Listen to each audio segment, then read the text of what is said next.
दिवा शहरातील व्यावसायिकांवर वारंवार होणाऱ्या हल्ल्याचा विरोध करण्यासाठी काल एक दिवसीय लाक्षणिक व्यापार बंद करण्यात आला। सोमवार 4 मार्च रोजी हा बंदचा निर्णय व्यापाऱ्यांच्या वतीनं घेण्यात आला होता। याबाबत भाजपने व्यावसायिकांच्या समर्थनार्थ भाजप मैदानात असा नारा देत हा बंद करण्यात आला। दिवा पूर्व मुंब्रादेवी कॉलनी संजय चौरसिया नावाच्या व्यावसायिकाला बेदम मारहाण करण्यात आली। त्या मारहाणीच्या विरोधात हा बंद पुकारण्यात आला होता।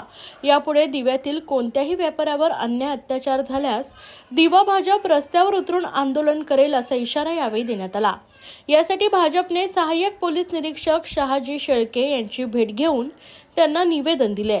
यावेळी शेळके यांनी योग्य व कठोर कारवाईचं आश्वासन दिलंय। 3-4 व्यापारियों पे जो लगातार घटनाएं होती जा रही है, उस हिसाब से दिवा व्यापारियों संगठन को बीजेपी भाजपा भारतीय जनता पार्टी ने जो हमारे को समर्थन दिया है, उसके लिए भारतीय जनता पार्टी के सचिन दादा भोईर का दिल से सारे व्यापारियों की तरफ से हम धन्यवाद निश्चित करते। हा बंद भाजपचा नसून दिव्यातील व्यापाऱ्यांचा होता।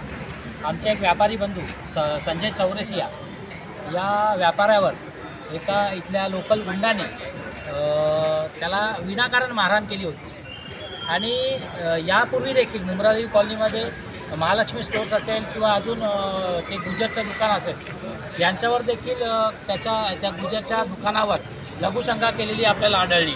त्याच्या आधी एका महिन्याआधी आपल्याला त्या महालक्ष्मी स्टोर्सच्या मालकावर त्याला देखील बेदम मारहाण केली होती। हे वारंवार हे प्रकार कुठेतरी वाढत चालले आहेत आणि याची दखल पोलीस प्रशासनाने घ्यावी यासाठी सर्व व्यापाऱ्यांनी काल बंद पुकारला होता आणि भाजपचा त्याला पाठिंबा होता। आणि या बंदामध्ये आम्हाला खूप लोकांनी साथ दिली आहे, खूप व्यापाऱ्यांनी साथ दिलेली आहे।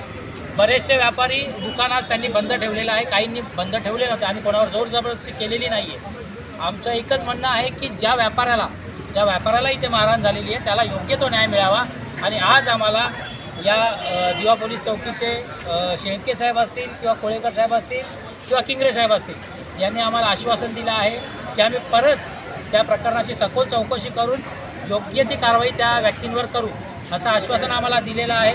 आणि आता मी सर्व व्यापाऱ्यांना आवाहन करतो की पोलीस प्रशासन आपल्या सोबत आहे, योग्य ती कारवाई ते करतील, पण नागरिकांना गैरसोय होऊ नये। आणि 10वी 12वीच्या परीक्षा देखील चालू आहेत, त्यामुळे आता आपापली दुकानं आपण चालू करावीत। धन्यवाद।